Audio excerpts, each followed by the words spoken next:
So thank you for taking these moments to consider a British perspective on conservation and spirituality.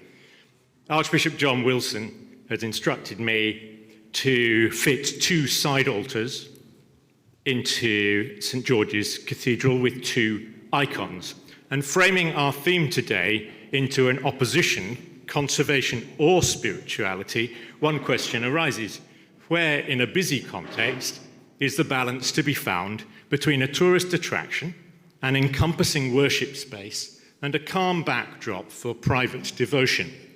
And in response today, I offer a narrative from my own perspective and those of other writers. In religious architecture, Richard Irvine's essay, Stability, Continuity, Place, propounds the idea that monastic architecture might productively be treated as counterfactual architecture that raises what-if questions about history and about social life.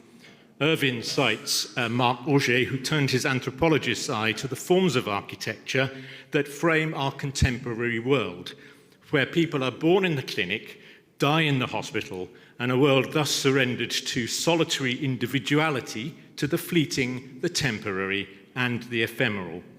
And in his book, My Tsunami Journey, Mark Dowd recalls local villagers at a Buddhist monastery in Thailand saying of the tsunami in 2004, when all this destruction happened, we thought this temple would be a good place to come to.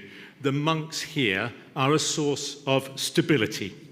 And linking with Cynthia's comment this morning that gold that is permanent is light and truth and God, in the teeth of this adversity of the 21st century, my hypothesis in this paper is that spirituality underlies belief. Belief enables confidence.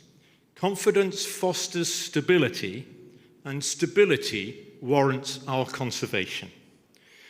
Considering medieval European churches with a forum in the nave for the town corporation, an ecclesiastical sanctuary in the choir for the religious, and a popular shrine in the retrochoir for pilgrims, what lessons can be drawn about the reordering of our modern churches?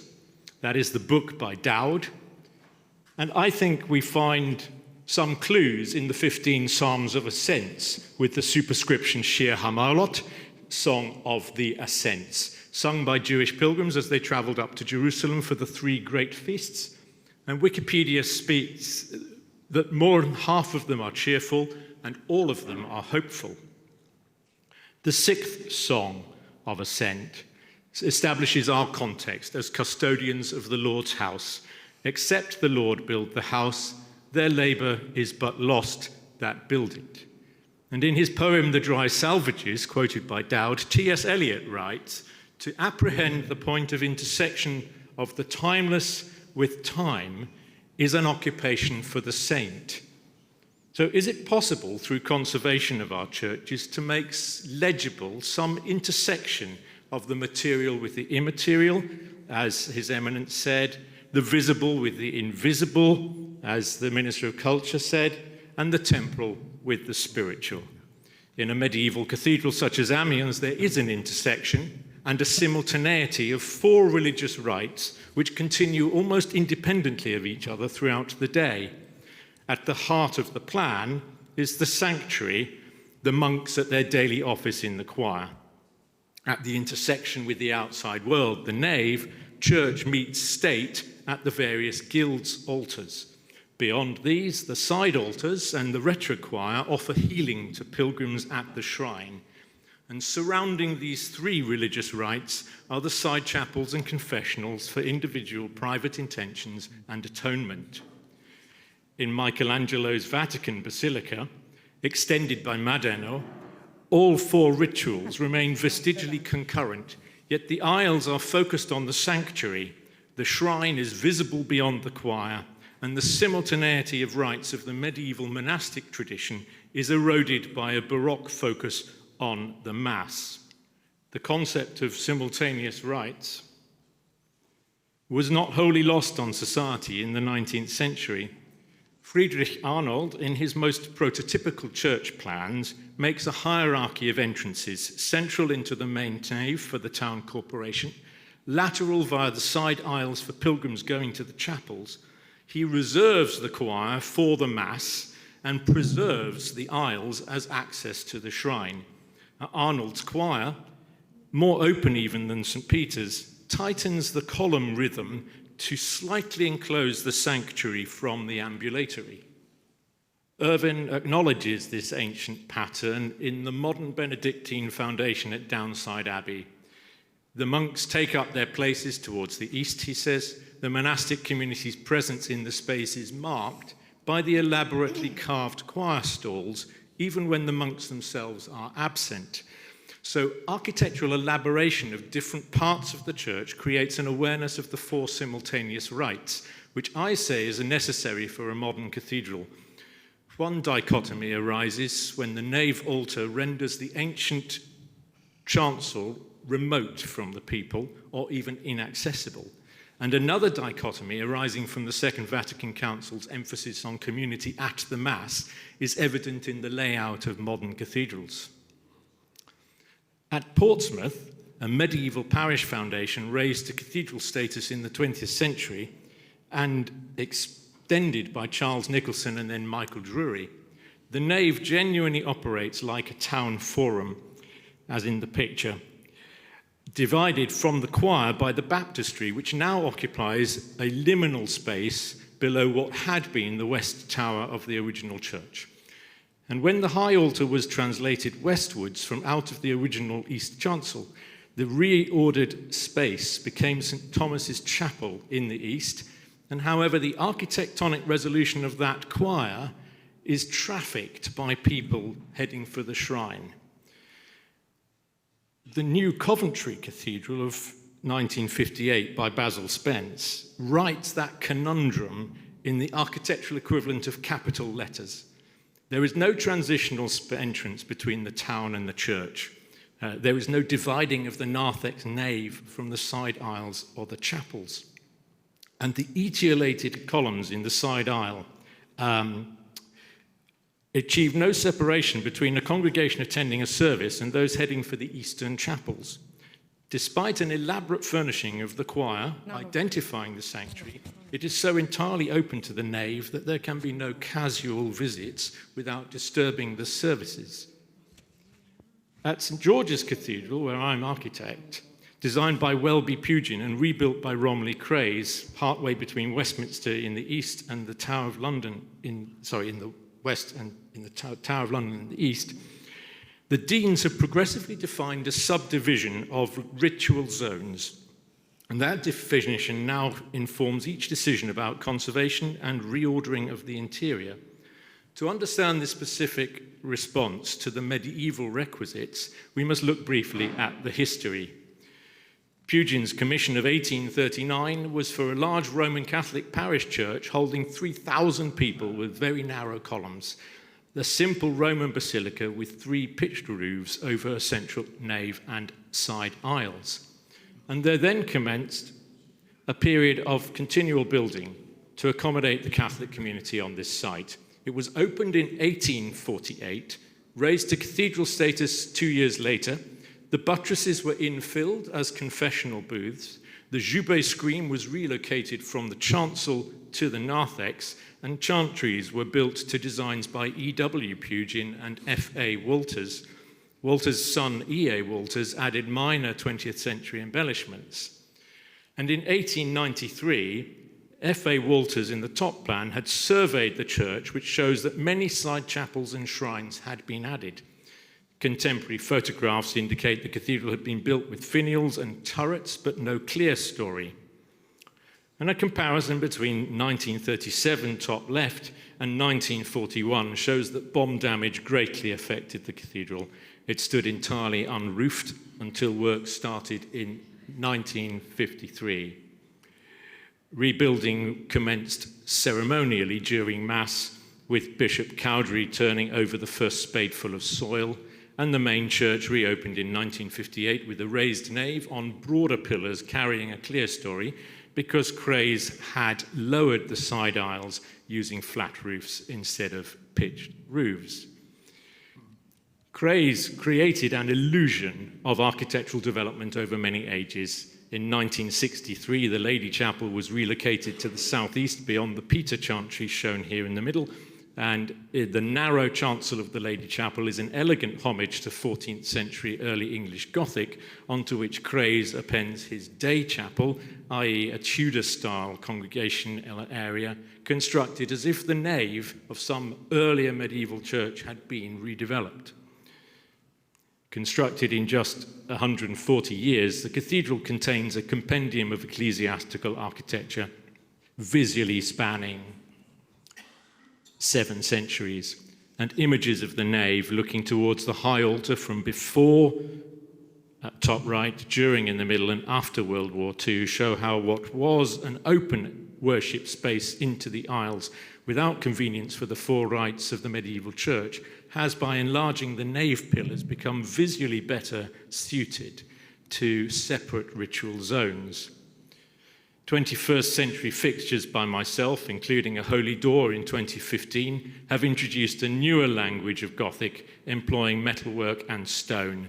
And as such, the edifice, though visually serene, is not stylistically pure and is potentially robust enough to accept other stylistic incorporations without detriment to the heritage value of the building. On closure of St. John's Seminary at Wonersh, the Archbishop directed that several liturgical items from the chapel there should be relocated to the cathedral.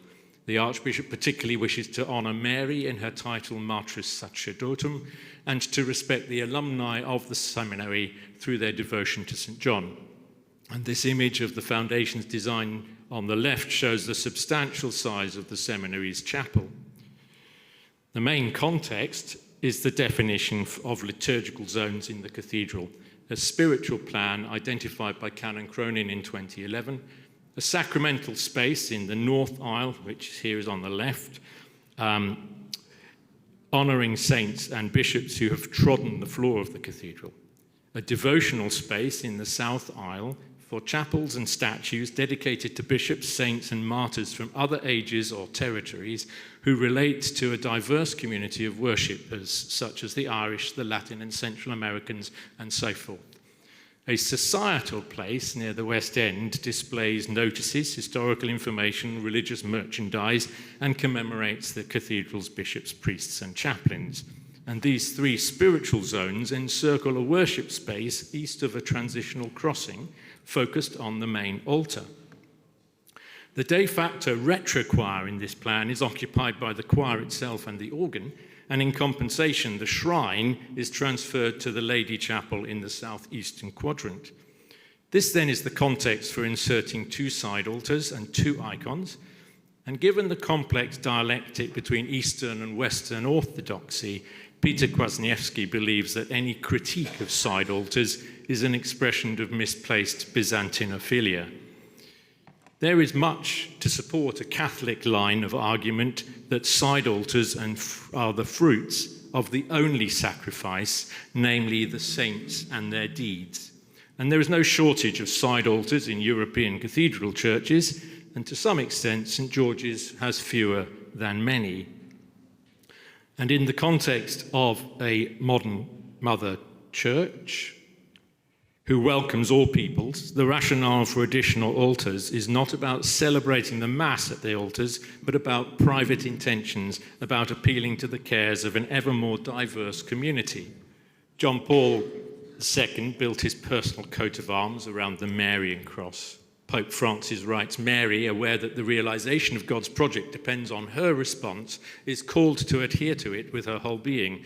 And Cardinal Ratzinger exhorted the faithful, saying, to be devoted to the Immaculate Heart of Mary means to embrace this attitude of heart, which makes the fiat, be it done unto me according to thy word, the defining center of one's whole life.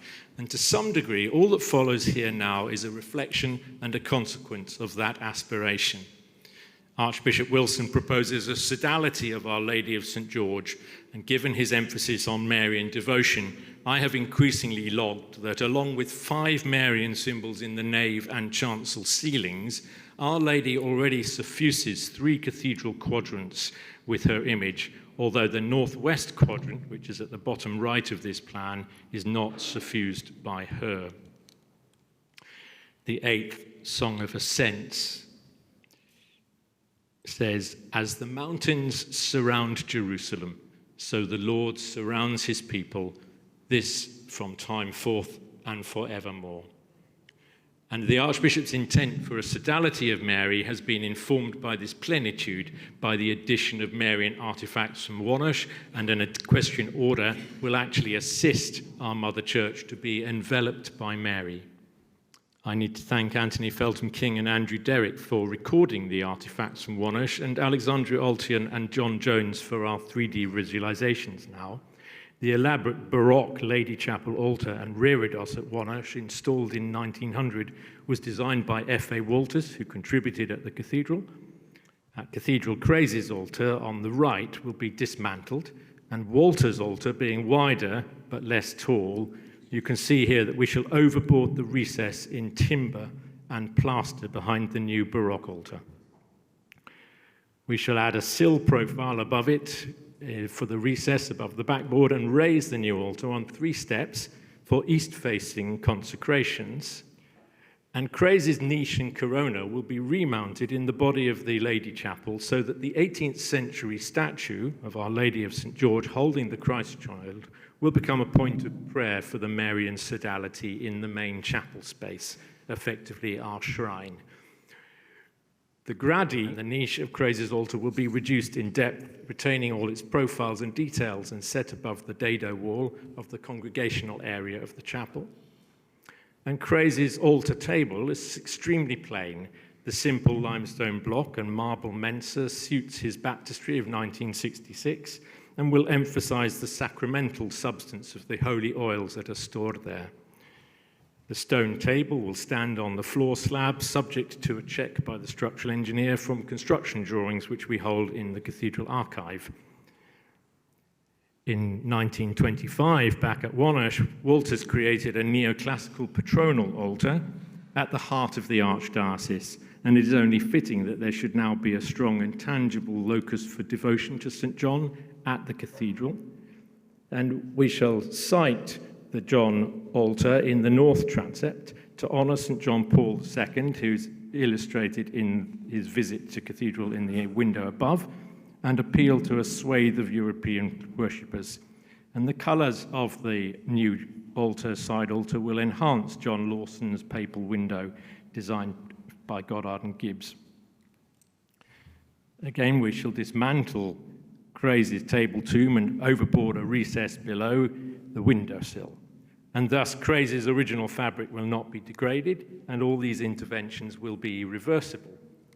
The Walters altar will be taken off its dais, allowing for a freestanding prie-dieu which can be removed for seating large congregations. I've quoted Irvin's essay, Stability, Continuity, Place. This is important. Dowd says, I want to move from explanation to encounter. The Buddhists said that the Samakhi temple had been an example of unconditional aid, which implies whether a care and a keeping for our valued places and treasured articles is compatible with unconditional welcome. He that keepeth Israel shall neither slumber nor sleep. Emily Dickinson says, beyond that, all is silence. Whether the silence in our churches that are locked at night is sufficient for our Maker's flock is a subject for another time. But Irving concludes that stability is in contrast to the life of the Gyrav age, and the presence of medievalism of the monastery as a fixed point in the English language that shows a possibility of what could be. Whether our churches might offer a spiritual refuge for Gyravegs, the people who neither slumber nor sleep, may well be a pipe dream. Nevertheless, for the daylight hours, we strive to order our spaces to inform and inspire, so that visitors leave with that astonishing self-awareness and interior comprehension uttered by that Father who addresses Jesus, saying, Lord, I believe, help my unbelief. We commissioned these words for Sir Christopher Wren and Gwynlyn Gibbons by Paul Munden. Our human hearts take solace and shelter within forests of stone. The linden trees must rise elsewhere, but lift up your thoughts to the interleaving linden voices in the gracefully carved and cloistered air. And with that cloistered air, for him to whom be all glory and power and honor, Thank you for your attention.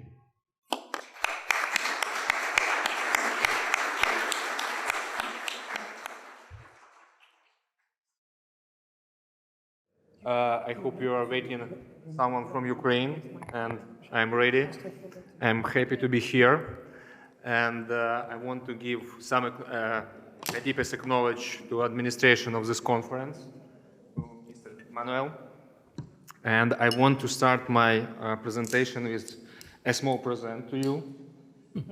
Yeah, it's the Constitution of Cossacks of Ukraine of 1710 years. It is the first constitution in the world. And it was written by a person who was a clerk in Santa Sofia in Kiev, and after he was a hetman of Ukraine. So it would be an honor for me to present this book for you. Yeah.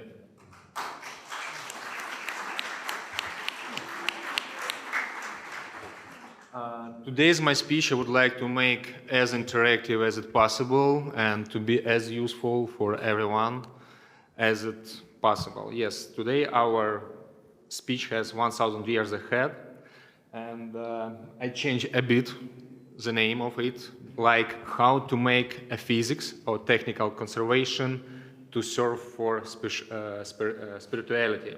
And our team, Badrai, we managed to do this, to help for spirituality, to protect buildings in more than 32 countries, and now we managed to protect more than 9,000 buildings, like Santa Sofia, like other buildings which are under UNESCO control.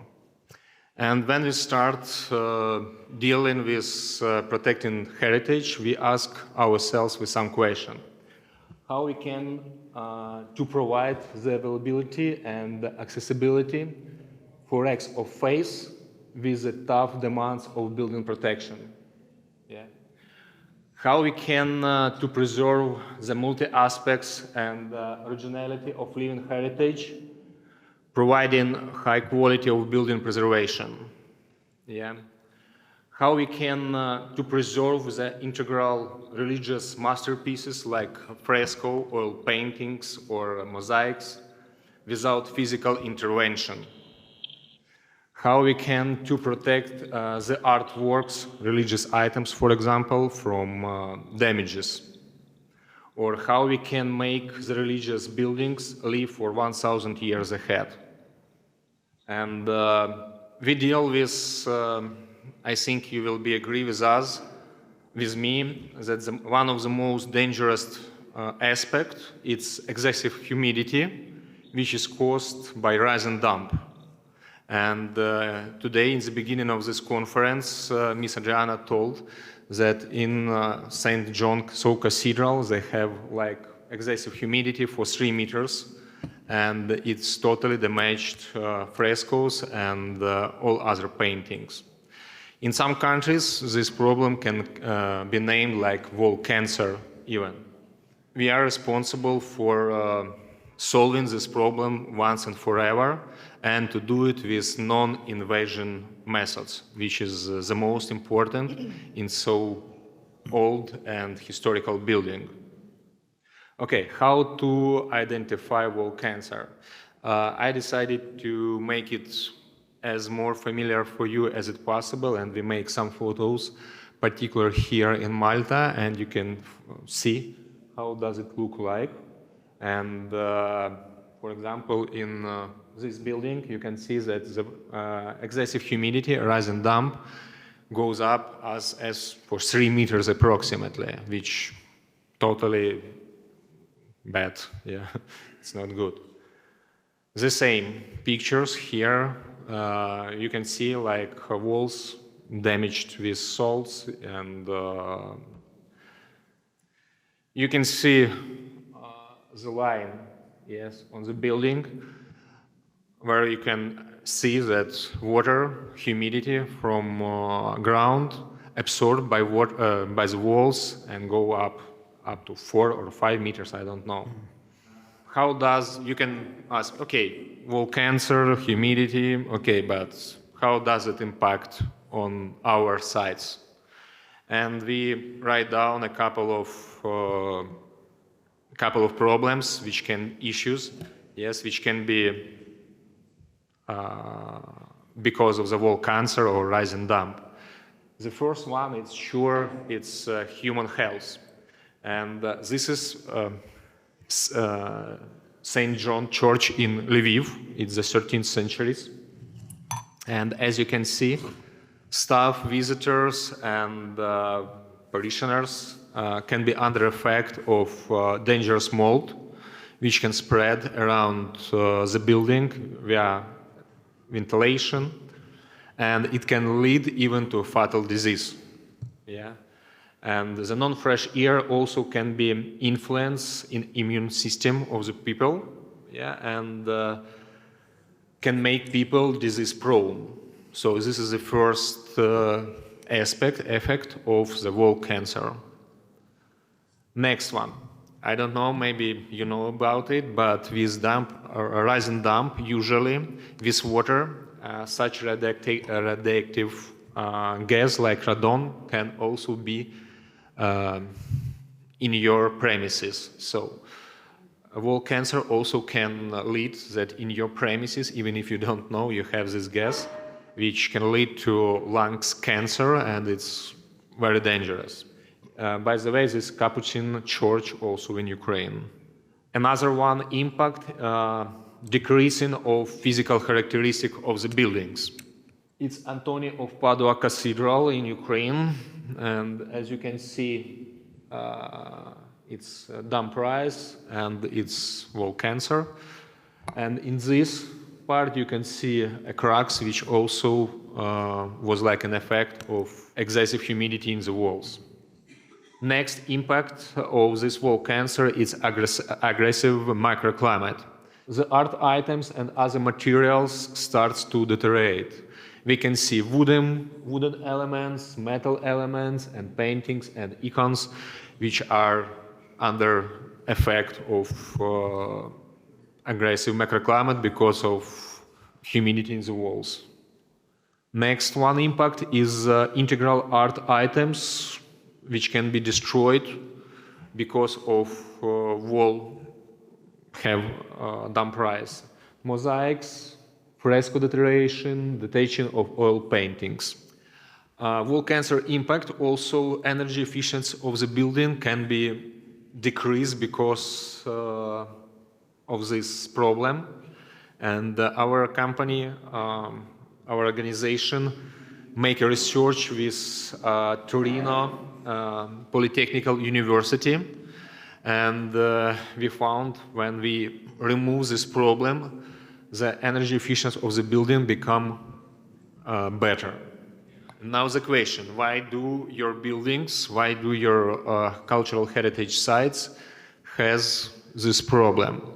Okay, why does, for example, this brick has only 5 centimeters absorb water, and this wall has up to 2 meters, and this walls is not in the water, and we found out the real problem why which external factor makes the water go up so high, and as it was mentioned, even for 3 meters. Okay, if we take if we take a tube, we make it to the water can be magnetic. Yeah, so the same effect we have in the walls. But the question, okay, we have a tube, we make it magnetic. Who makes the same effect in your building? Why do your walls have this problem? And it was next one question which we found out. Natural electromagnetic waves, which goes from the ground, when they reached the wall, they make them like this tube, and your walls start to attract water and rise up it to several meters. And as you see, on the level where the water stop to rise, you have the most big damages of the wall. You have brick, or you have stone which damaged, you have plaster, you have a mortar which is totally damaged by the salts.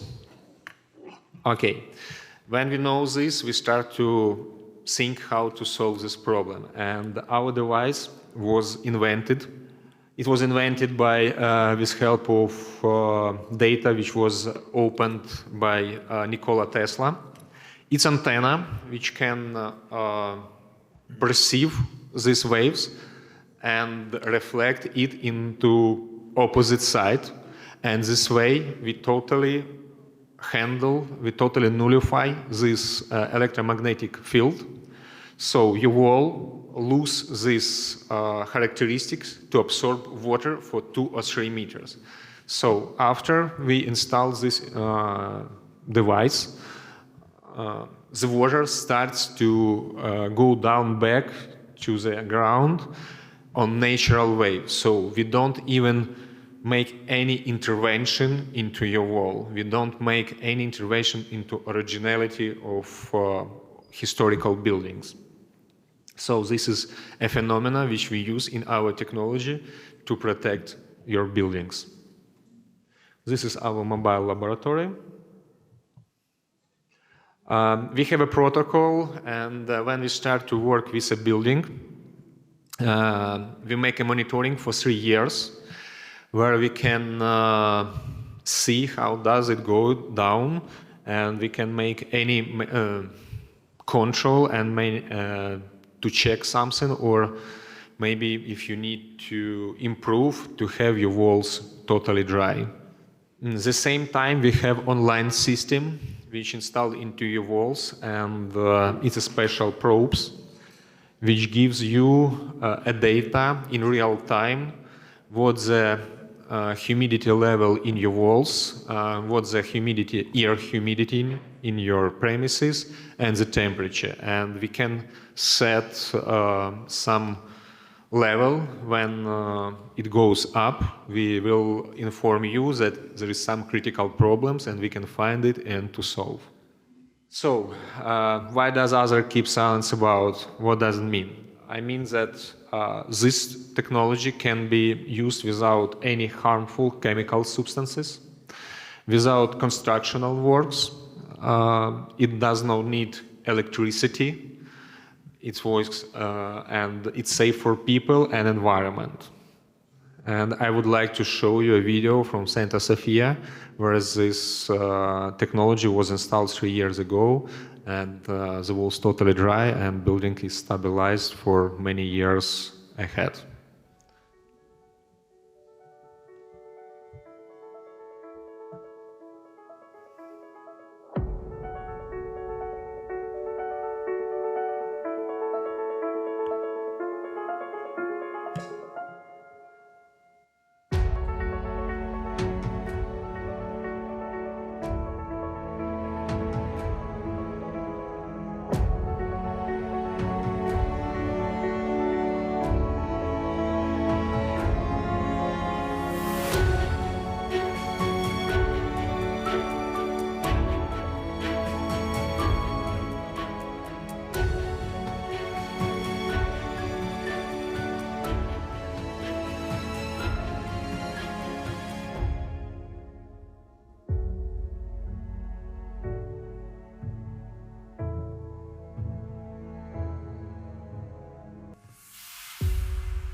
So no other works we didn't do there, so only to put this device to totally solve this problem with dump price.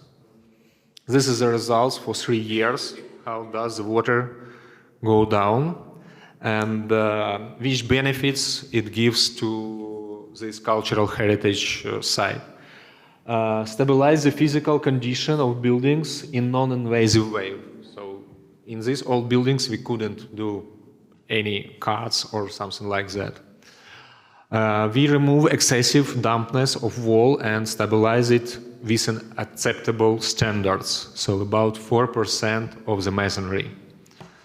And we increase the energy efficiency of the building. Santa Sofia Cathedral is under UNESCO and it's 11th century. Okay, it's Holy Cross Church in Kiev Cave, Lavra, also UNESCO building. You can see also a graphic of wall stabilizing, and how does we help to these sites? At first, the use of the bio-dry system made it possible to continue the work of the church in the usual schedule and not to stop the liturgy. So the walls with all paintings come to a normal state, and the problem can be solved without negative and destructive interference into the integrity and authentical features. It was said by the main specialist of Kiev Cave Monastery. Okay, it's Capucine Monastery. Also, you can see results here. It doesn't complete totally because we work only for 1 year, but the director of this institution, it's the biggest institution in Ukraine, museum institution, told the following things. Okay, despite the emergency blackout and constant power outages, the bio-dry device continued to work effectively and provide a proper water barrier. So even in the case we have a war now, sometimes the energy we have blackouts, but this system provides us a possibility to protect the building all the time. Okay. Due to the action of this device, the mold areas disappeared. So also it was like additional benefits, results. And the temperature and humidity conditions of the premises came to the normal level. So when you come into the basement of this building, for example, 6 months ago, it was very unfresh air, but now it's totally fresh like here, you know. Another one example, it's Kiev fortress. It's also the 16th centuries, and you can see the results. For 1 year, we almost completely dried the walls, and the first things it was very cheap for them, about 15,000 euros, not more. And it helps them to avoid for installation a special air conditioned systems, which was cost for that time more than 100,000 euros. So, and the last one, they no need in additional control. So sometimes non-direct results is also very, very big. It's Masino Castle in Italy. Maybe you have known about this building. It's Enzo Ferrari Museum, which also was totally dried. This is the first wall which you see in the first picture. Yeah, in 3 years it was completely stabilized. Romania, Banfi Castle and Bran Castle, Dracula Castle, yeah. As you see, we were invited to Bartolomeo I of Constantinople to present our technology. This is in Santa Sofia. It's in Lviv Art Gallery. We are speaking about our technology. Which steps you should follow to be sure in efficient, effective results, or how to cover any risk? Because during the break, I was speaking with Adriana, and she told me that they were trying to find some results, some solution, but no one company was ready to do it without risk. But what we propose to you to do, at first, to do professional diagnostic with guarantee of compliance with high standard. For example, in Ukraine, we have a very, very high standard for cultural heritage buildings, and our technology can... Yes, 1 minute. And we comply with them. Next one, laboratory analysis of the process of drying, maintenance of the building stabilization in a present time, 24/7, at least 3-5 years, and certification with a warranty. These steps, if you will apply to your buildings, you completely be without risk for saving your buildings. Official reference, Santa Sofia, Kiev Cave Monastery, Ministry of Culture, Ministry of Development of Ukraine, which gives their feedback about this method of protecting buildings. Okay, and our next project is 1,000 Years Ahead, Cultural Heritage, where we're planning to cover more than 30 institutions in Ukraine with more than 40,000 square meters of premises. Okay, thank you for your attention. I hope it was useful for you. Thank you. Thank you. Thank you. I try to be quick because I know that all the technical documentation will be available. So I would like just to tell you that my presentation is on behalf of Mr. Gerardo De Canio, an engineer, that is our consultant for maintenance of the cathedral in Orvieto. Unfortunately, for family problem, Gerardo wasn't here with us. I cannot attend the conference, but I say hello from him to you and to all. Thank you for invitation. I start with this, the presentation, just to recall the genius loci. Is a sentence in Latin word that stands for, a short description for us is the capability, the resilience factor for not only object, but also for communities. We know in Italy, but unfortunately not only in Italy, that some critical or catastrophic events like flood, like earthquakes, are common and destroy something that is very, very important for the community. And after these critical phenomena, the genius loci is like a boosting factor to rebuild, to the reconstruction for the entire community. Now, this is important because this is the base of all this presentation. You can see a lot of graphic, of drawings, but it's important to know that genius loci is a driver of social cohesion for really a quick response of the communities to the critical events.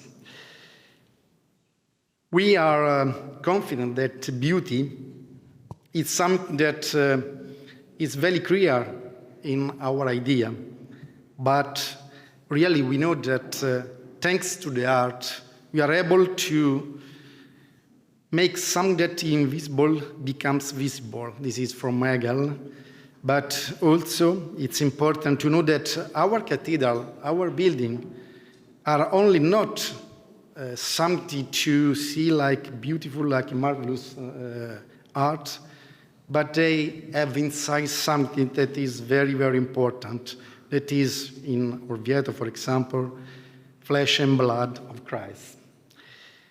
Now, we can add that if it's really true that it's important, genius loci as a factor to booster, let me say, it's also inevitably that human product where there is a lot of people each day that come inside, we have to be careful because we have to assure the maintenance and we have to preserve this for transmit to the future generation and also to avoid as much as possible damages and problems to them. Now we see some example related to some products, some objects of arts in Italy, not only in Orvieto, where we have the rebuilding and a very, very important mobilization of affection and sensibilities of the entire communities. For example, we have the Madonna con Bambino in L'Aquila. L'Aquila, as you know, some years ago was destroyed by a terrible earthquake. And in Orvieto, we have the return of the Annunciazione by Francesco Mocchi.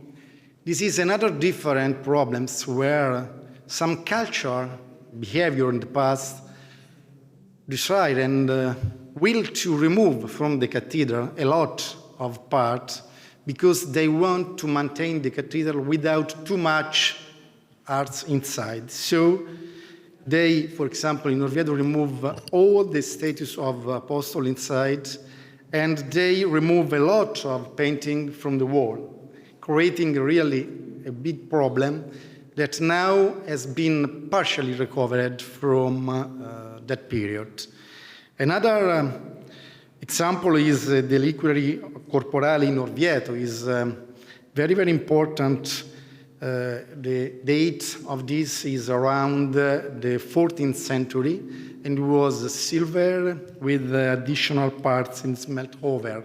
So when you have different materials collect together, the temperature, and I join to the previous presentation, and humidity are some phenomena that we have to be very, very clear in mind.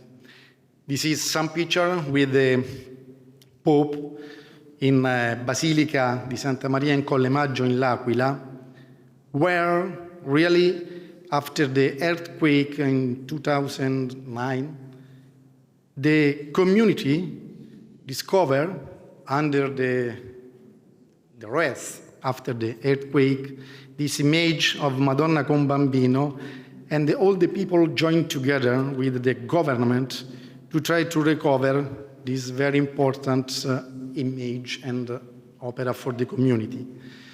As you can see, there are the image of two different popes, because each one try in different way, with different sensibility, to push the people to participate to the event. This is the image, and this is how the Madonna col Bambino was recovered. You can see also, let me say, the image of the anti-seismic tools that was made by engineer De Canio, that is with absorber and additional protection to avoid, within some range, obviously, to protect the opera. Another thing is the final return of inside the cathedral in L'Aquila. Now we move in Orvieto, where, for example, we find this Annunciation from Francesco Monchi. Also under these two columns, we have all the particular for this, let me say, absorber to avoid additional problems due mainly to the earthquake. This is a detail of the tool, and this is how now you can see inside the cathedral the Mochi or after the return. The return of this statue was in 2020, after more than 100 years that they were removed from the cathedral. This is an example of the iconographic intertwining of architectural forms and religious artwork for mobilization of affection and sensibilities. What it means, if you look the 12 statues of apostles that are on left and right of the cathedral, they bring and convert to the transept to the final crucifix that is in the altar. It's like if they bring the tourists, but all the people that is inside, to arrive to the final goal of the cathedral, that is the image, in this case, of Christ. Another thing that we can mention is, in the past, the relationship between the dimension of basements, not only basement, but usually the section hour, let me say, rule that is applied in some, where the minor segment is replicated with different ratio in order to respect some rule that came from the mathematical models. This is now moving always in Umbria, in the center of Italy, in National Gallery in Perugia, where there is another example of anti-seismic basement for processional crux. This is the same about the Maestro di Pacciano. This is another always in Italy. And the last one is, just a moment, okay. And all these are made with the same, let me say, tools that are with absorbers and two different opportunity and mechanical movements make with a special monitoring that allow to be able to compensate a ratio between the vertical and horizontal movements in case of earthquake. Here there is an example of how it's really important to mix the technology with the art. If you can see the same people look before or after the tool for anti-seismic and the art opera. And the same for the woman. You see before the eyes are in this direction and after in the technical, let me say, added to the object. Now we have some, let me say, information about the reliquary of the corporale that is embossed in fusion, gilded, silver, and translucent enamels. The thermal expansion was really a problem that caused a lot of flakes fall down from the reliquario, and now we move in a special teca that is this one is glass with a special anti-seismic in the basement to prevent and to avoid excursion in terms of humidity and of temperature. So we have a total automatic control inside that prevents that the range of humidity is over, let me say, the value that is 45% in terms of humidity, and the range of temperature is between 20 and 24 degrees. Another important is the arc that is in Genoa.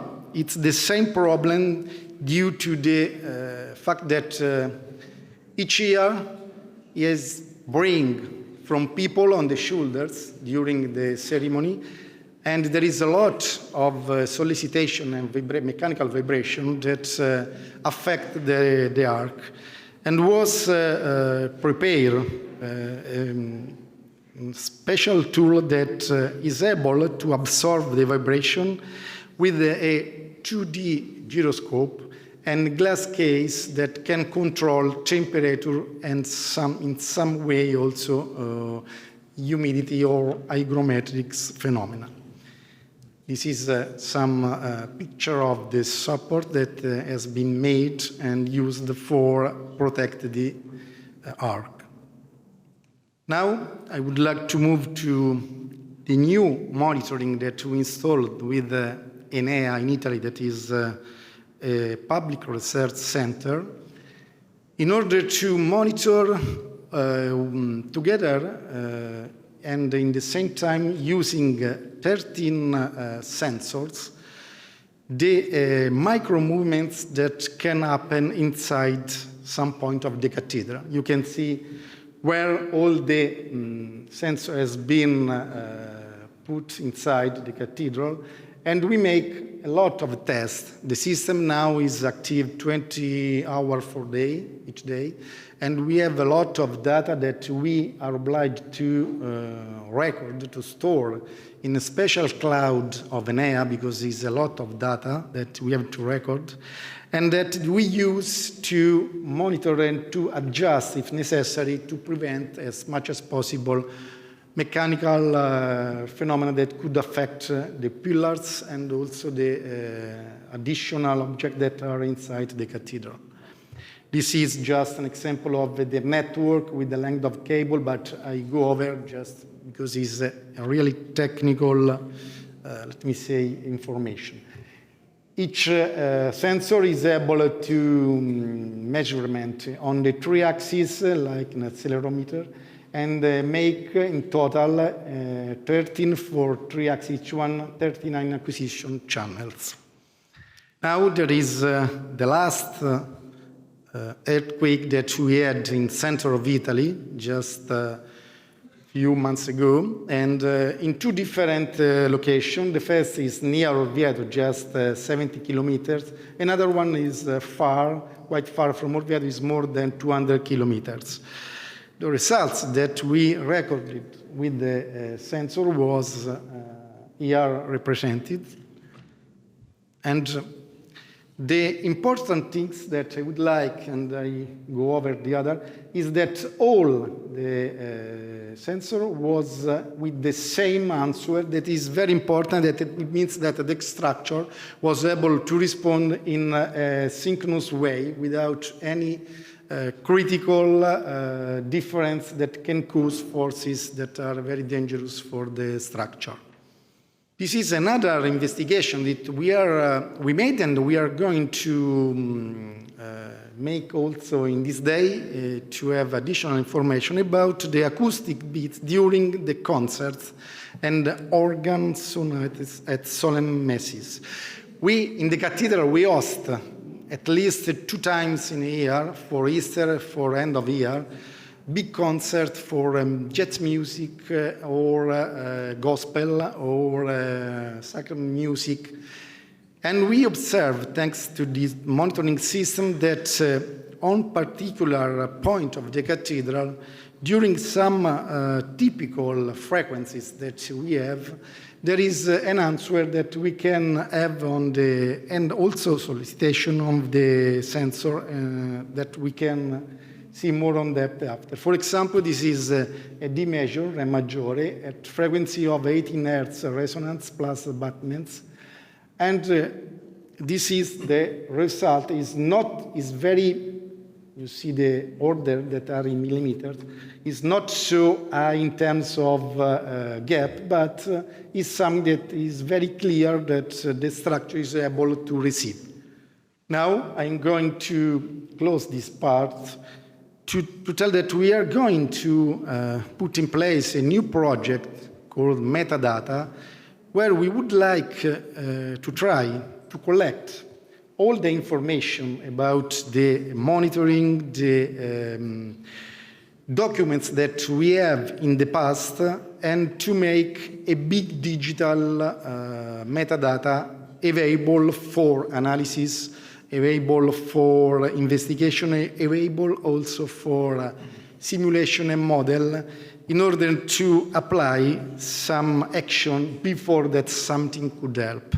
It's not so easy, mainly for the dimension of the data that we have to store, because it's really a lot of information, image, of, let me say, data in terms of files recorded about our historical information that we have.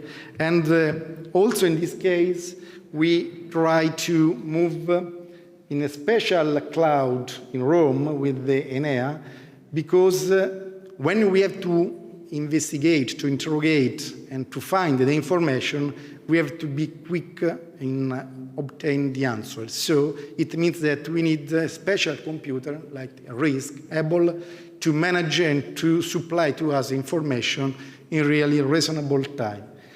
I hope that we are able to going on with this project, and maybe that in the next conference we are able to give additional information. That's all for the moment. Thank you for your attention.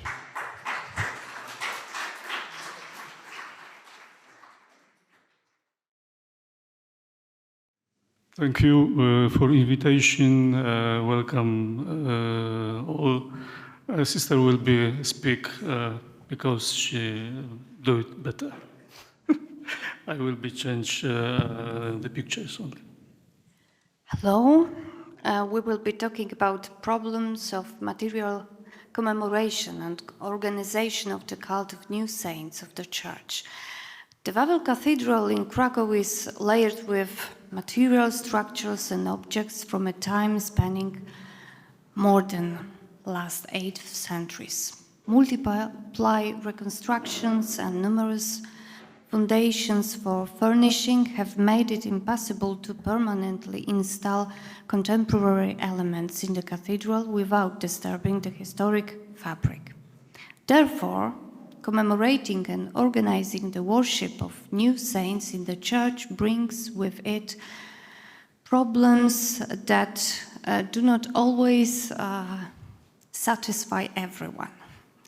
Cases in which the level of consensus among the historical, artistic, conservation and spiritual religious communities on the way and even the necessity of commemorating new saints in the cathedral varies are examples of 3 Polish saints canonized in recent years, which are Saint Hedwig d'Anjou, our Polish queen, Saint Faustina Kowalska, known as Saint John Paul II. Queen Hedwiga of Poland died in the opinion of being a saint. While residing in Wawel Castle, the main royal seat, she was particularly connected with the place. Due to her functions and exceptional spiritual, intellectual, and cultural qualities, the Queen was also naturally associated with the Wawel Cathedral. She carried out her religious practices and some state duties in it and was buried there after her death, in the presbytery on the left side of the main altar. The need to canonize the Queen was recognized from the very beginning. Already in the years 1426, 1450, there was a commission appointed by the Archbishop of Gniezno in order to prepare the appropriate materials for the trial. Probably in anticipation of the imminent canonization, the construction of the more impressive Queen's tomb was postponed until the first half of the 17th century. After raising the level of the presbytery, the original royal tomb disappeared under the church floor, and it was replaced by a small memorial slab set near the main altar. Awareness of the exact location of the Queen's tomb, however, faded for more than 200 years. It wasn't until 1887 that the Queen's tomb was rediscovered during research at the church, but her remains were not taken up at that time. Nevertheless, after a dozen years or so, a new marble sarcophagus was founded for her and placed in the church pulpit. In 1949, the beatification process of Queen Jadwiga began, and at which time her remains were extracted from her grave and after researches deposited in the sarcophagus. Next to it, in the glass case, tomb royal regalia made of wood bound in gilded leather were placed near it. The beatification process was completed in 1979. After the process of the Queen, her canonization process began. Her remains, enclosed in a small metal box, were moved to the altar of the so-called Black Crucifix. The 14th century wooden crucifix placed in the altar, according to the tradition, has always been connected with her, with Queen Jadwiga.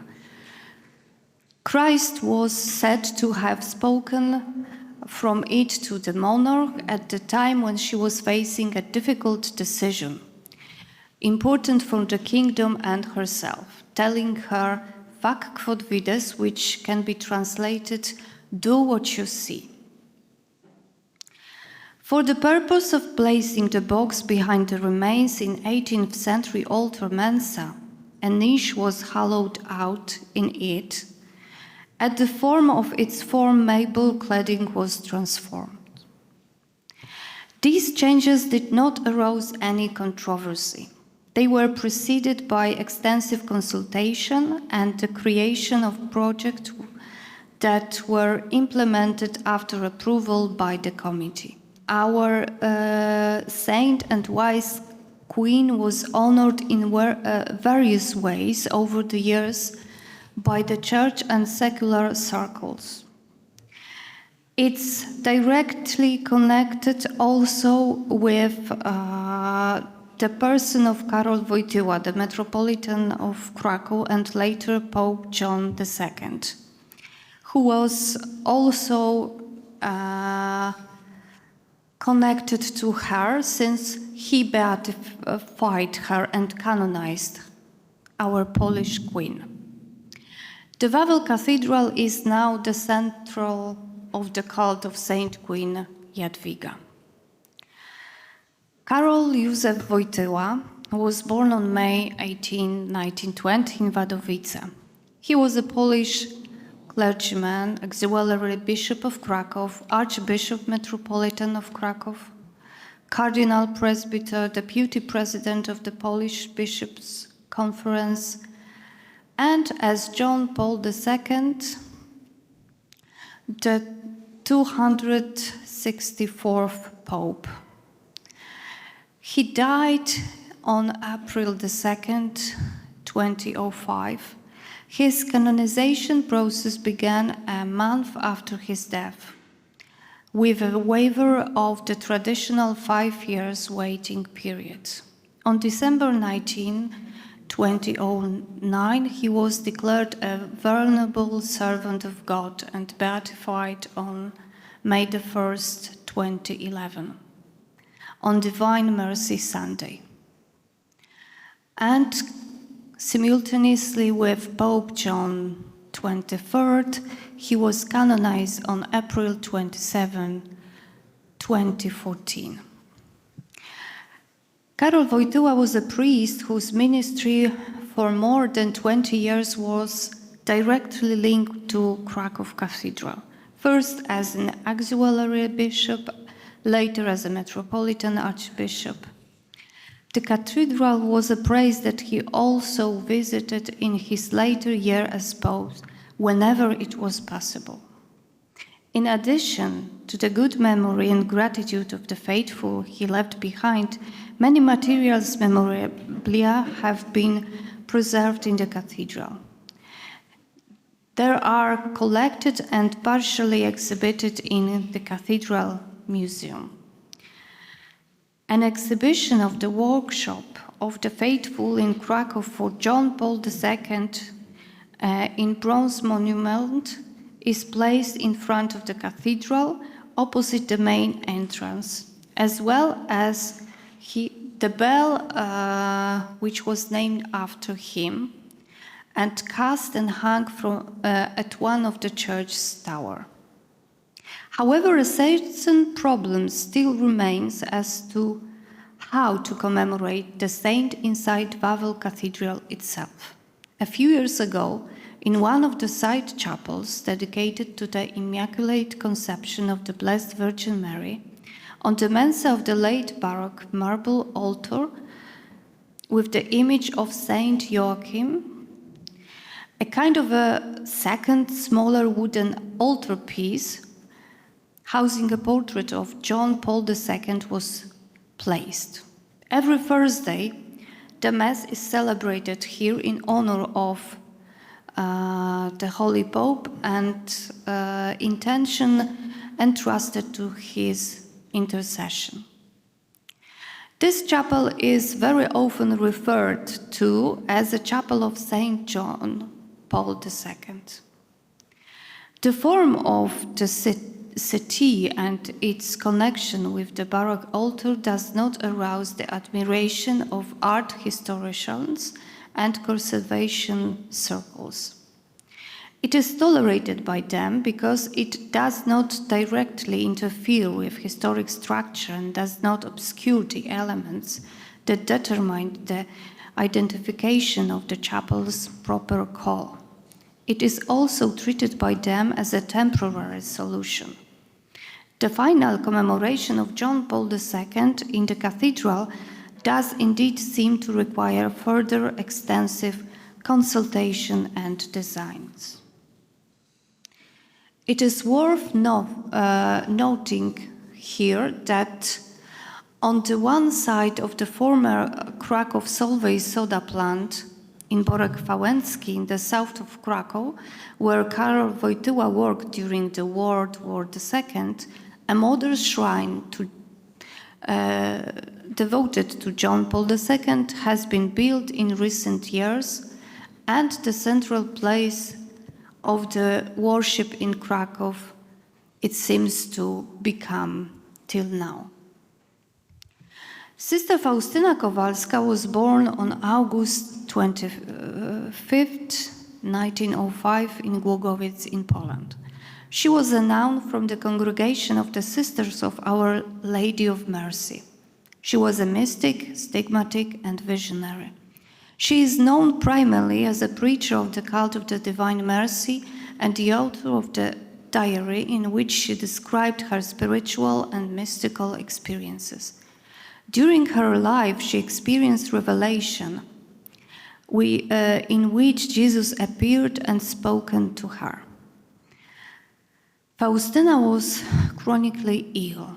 She died on October 5th, 1938 in the convent in Kraków Łagiewniki, when her funeral took place 2 days after her death at the convent cemetery.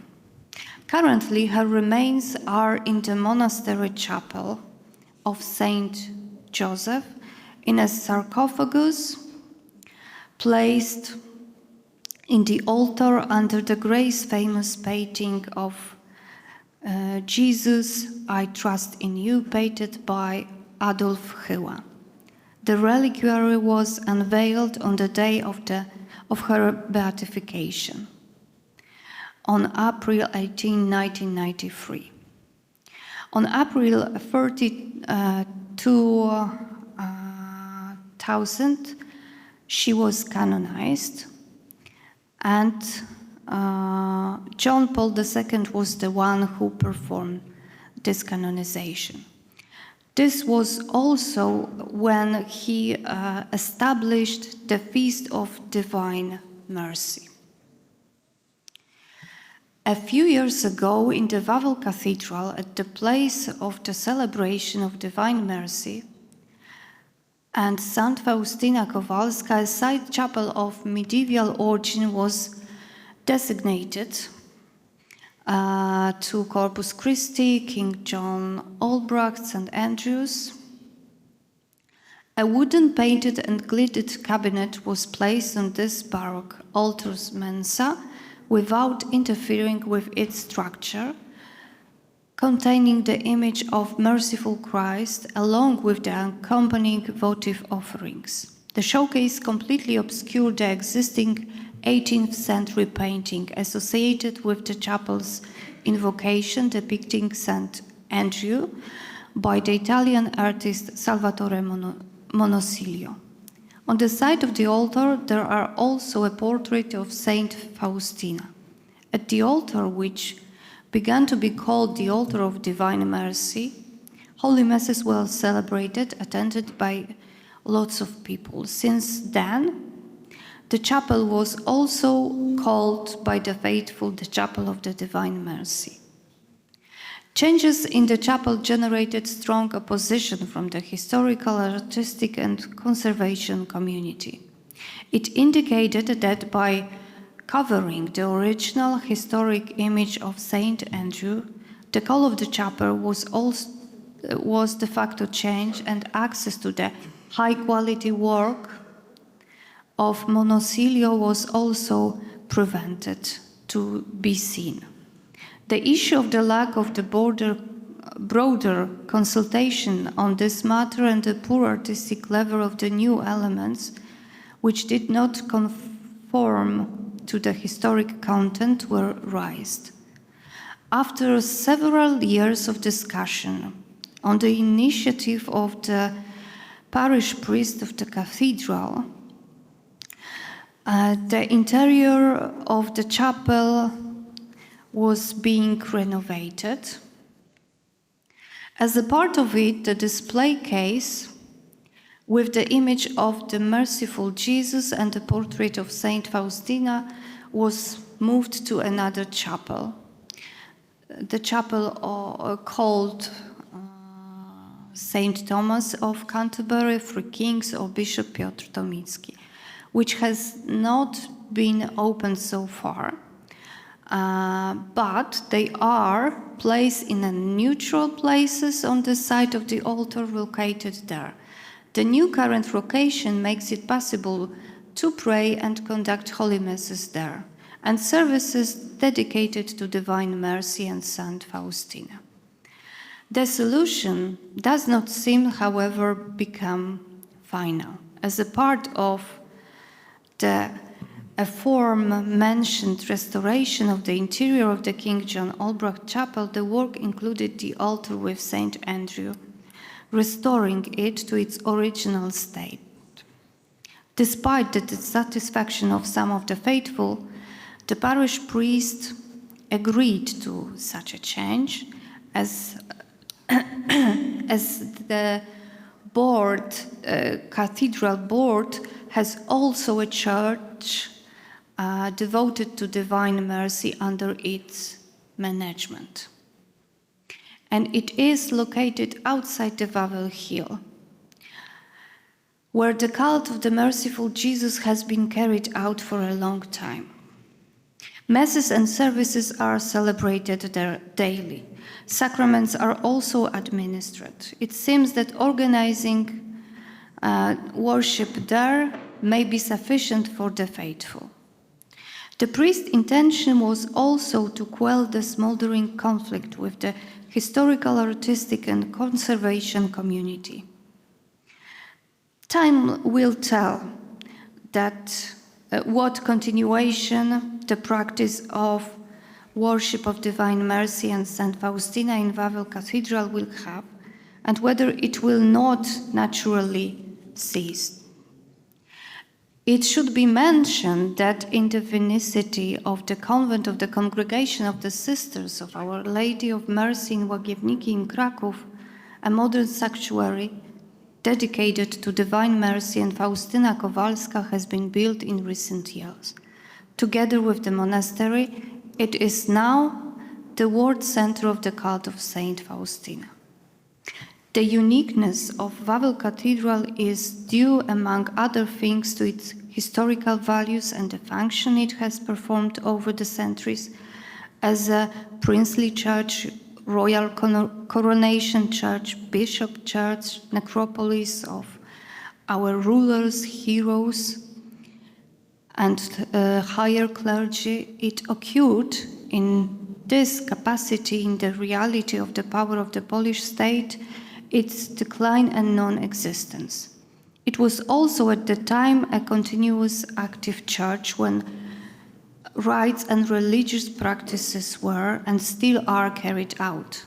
For the above reason, it has always remained in the circle of interest of the entire Polish society as a national monument, a book from which one could learn history as a building housing monuments of high art, requiring protection and conservation, as a tourist attraction, as a church in which a lively worship of God and His saints was and is realized, where one attended services, masses, and personal prayers.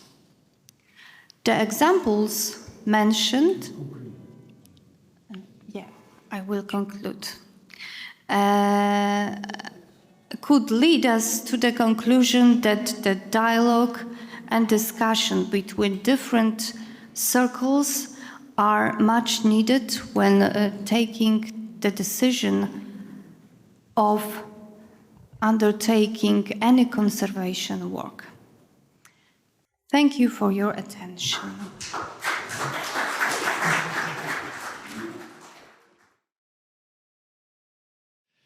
Okay, this is the story of a restoration in Toulouse, the chapel of an hospital, which is a very nice place. Then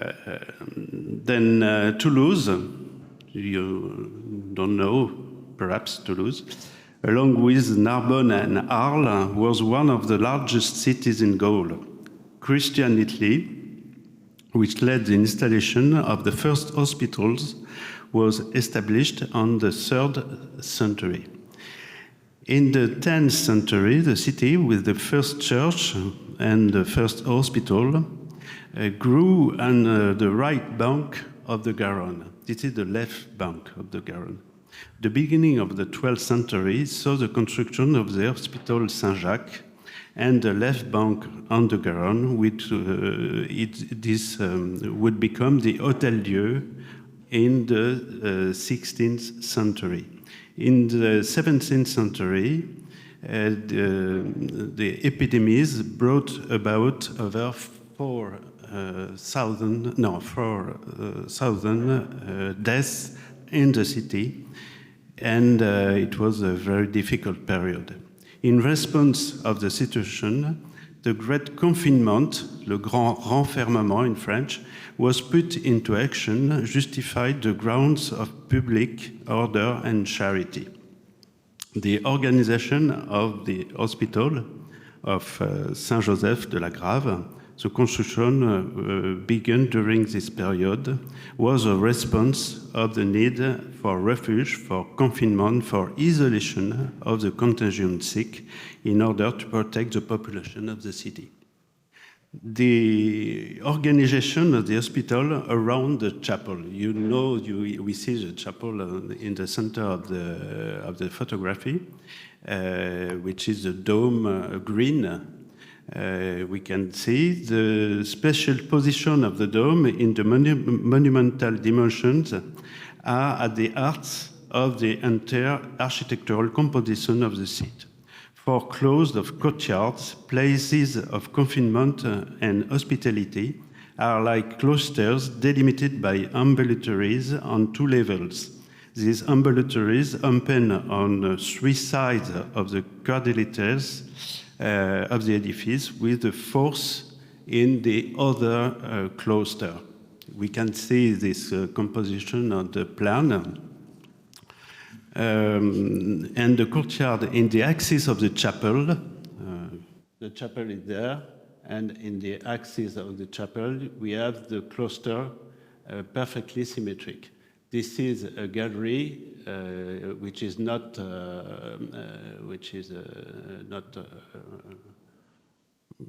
today, but it was at the origin. The construction of the building spanned in a period of over 200 years. The chapel itself was the object of several different projects, and its construction interrupted for 40 years during the French Revolution. The ensemble of buildings set around 2 closed courtyards, was created to house the women's quarters, currently the Cour Sainte-Anne and maternity, and this complex already displayed the principles of distribution of open galleries on 2 levels on 3 sides of each courtyard. To the north, this side, the men's quarter was built against the city medieval walls that run along the Garonne and protect the site from the latest flooding. There are no courtyards, no cloisters or monumental chapels between these 2 separated complexes. Each of the quarters, for women and for men, had its own chapel integrated within the buildings. Construction of the new chapel of Saint-Joseph, the 18th century. The flooding of the Garonne at the beginning of the 18th century made it necessary to reinforce the building. No long after, the decision to build a new chapel became the object of architectural competition, which led to the selection of Nelly's project. This involved the construction of a central choir with a circular ambulatory flanked either side to two lateral wings in the buildings. The principle of the disposition of an hospital with an architectural plan,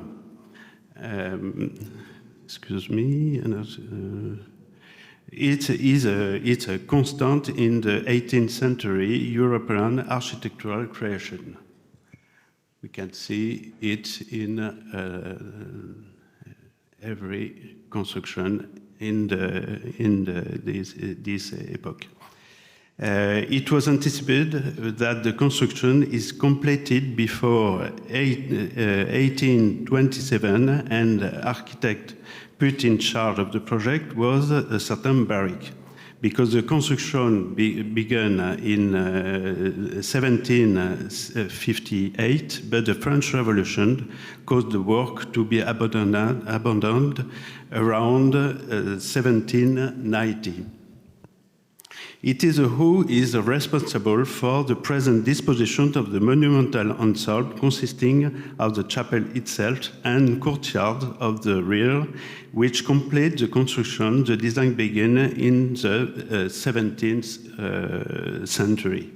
And you see the composition we can see on that plan with the galleries on two levels and the chapel at the center of the composition. And it was a creation of the 18th century. The examples of other hospitals in the 18th century in Europe. And then the chapel in this disposition, actual disposition, we see in the level the construction of the 18th century, this part in the 19th century, and the dome was rebuilt in the 20th century. The restorating project in-depth study of the monument was revealed the element of structure and enabled the identification of nature of its decorative surfaces and the composition of the liturgical furnishing still in place. The main altar, placed on the axis of the facade overlooking the city, is as through entombed and basking on full light in the central space. You can see in the place. A space in which the light bears the eye upwards toward the heavens. Around this sacred space, the ring-shaped ambulatory is punctuated by secondary altars with individual prayer and meditation. You see all around. This is the altar, the main altar. Voilà.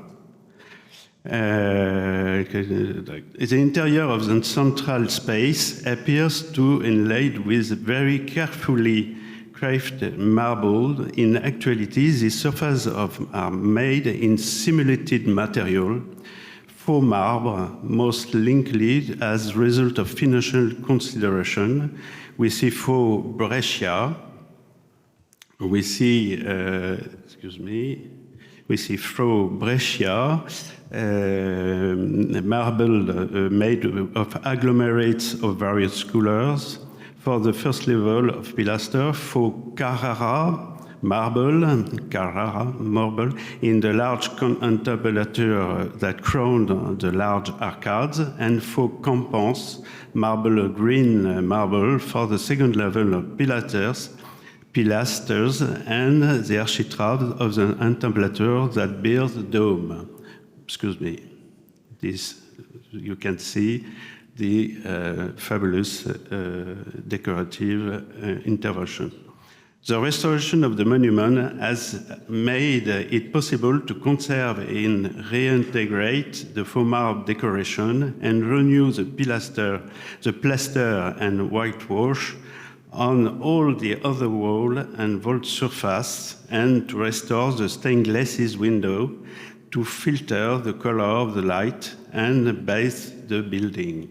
The project also made it possible to restore the main altar with its communion tables, the original colors of which have been recovered, and beneath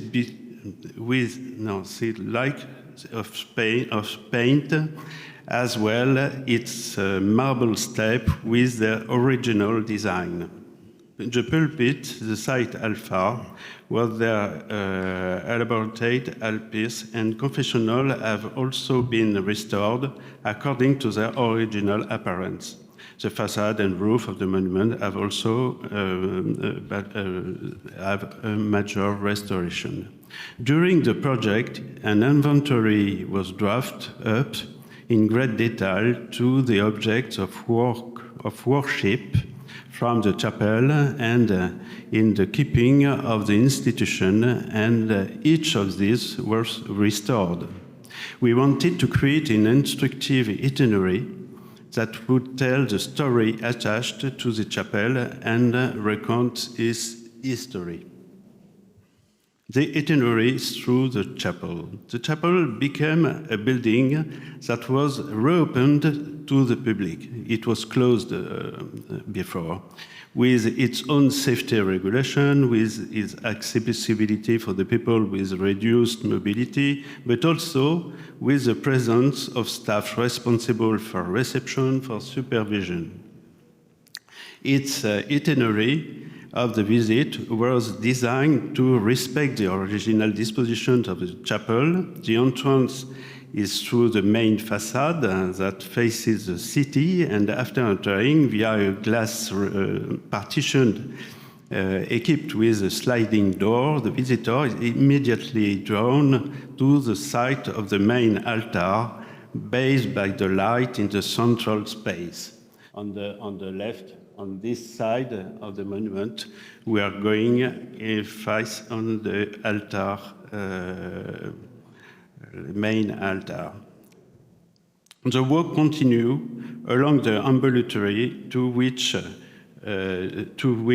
screens are set up, offering an encounter with characters who bear the witness to the lives of the hospital. In each pilaster, we have a system to give the history of the hospital, of the chapel, to all the visitors. The reality of the confinement and the spectrum of different figures present in the institution between the 17th and 19th century.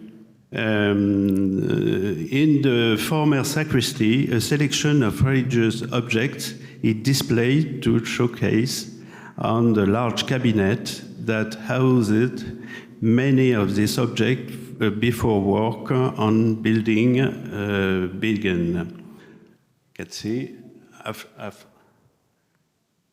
before this was like that, and after it was like that.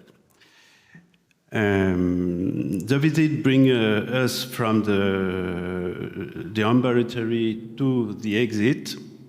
There we can see the small circular vestibules and link the chapel to the old hospital with a photographic view of the galleries that have not been made accessible. The exit returns us to the light of day. Through the visit, we will have understood the role played by light in the sacred reading of the monument, which remind us of the presence of spirituality that permits all to its material substance. Thank you. Excellent.